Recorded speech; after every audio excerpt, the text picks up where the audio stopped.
कामका सवालमा चाहिँ जुन काम्य कर्म छ, जुन फलको आशा राखेर गरिने कर्महरू छन्, कर्म तीन किसिमको हुन्छ। नित्य कर्म, नैमित्तिक कर्म र काम्य कर्म हुन्छ।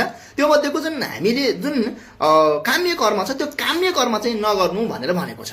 यस अन्तर्गतमा चाहिँ निर्णय सिन्धु र नारद पुराणलेमा यो कुरा उल्लेख गरिएको छ।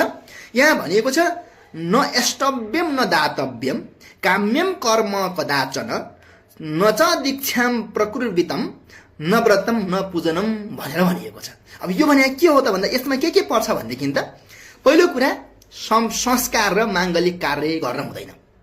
अब यसमा विवाह, व्रतबन्ध हैन, अनि चूडा कर्म, अन्नप्राशन जस्ता 16 संस्कार भित्रका धेरै कामहरू चाहिँ हामीले यो जुन बहुसंख्यक कामहरू चाहिँ हामीले यो बेलामा गर्न नहुने भनेर शास्त्र लेखेको छ।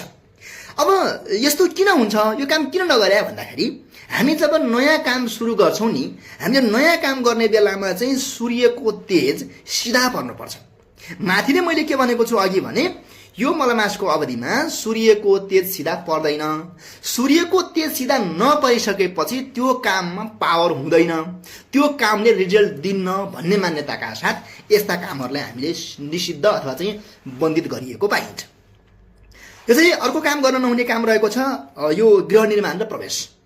घरको नयाँ जग्गा हाल्ने, शिलान्यास, अनि गृह प्रवेश, नयाँ घरमा सर्ने, इनार खन्ने, बगैँचा लगाउने लगायत काम पनि यो बेला गर्न हुँदैन। त्यसैले अर्को नयाँ व्रतको आरम्भ, कुनै पनि फलको कामना राख्ने, मलाई यसो होस् भनेर चाहिँ एउटा आशा राख्ने र त्यसका लागि चाहिँ स्टार्टिङ व्रत भनेको सुरु व्रत गर्ने। यो पहिला गरिरहेका व्रत होइन, सुरु पटक व्रत गर्ने कुराहरू। जस्तो सोमबारको व्रत हुन्छ, कसैले चाहिँ कुनै बिहिबारको व्रत होला, कुनै मङ्गलको व्रत बस्ने हुन्छ, सत्यनारायणको चाहिँ पूजा लगाउने व्रतहरू हुन्छन्। यस्ता प्रकृतिका व्रतहरू यो बेलामा गर्न हुँदैन। यो व्रत पनि बन्दित गरिएको देखिन्छ।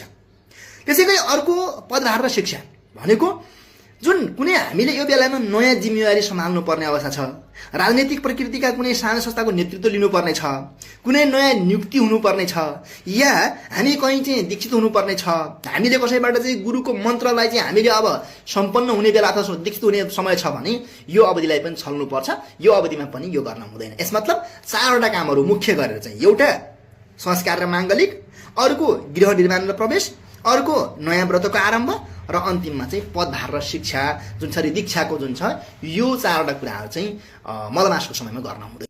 मैले यतिन्जेलसम्म मासमा के गर्न हुँदैन भन्ने कुरा चाहिँ राखिसकेपछि अब के गर्न हुन्छ त भन्ने कुरा पनि राख्नु एकचोटि। पहिलो काम भनेको नित्य र नैमित्तिक कर्म। मैले अघि नै भनेको थिएँ कर्म 3टा हुन्छन्, त्यो मध्येको नित्य र नैमित्तिक चाहिँ गर्न मिल्छ। अब नित्य भनेको सन्ध्या वदन, नियमित पूजा,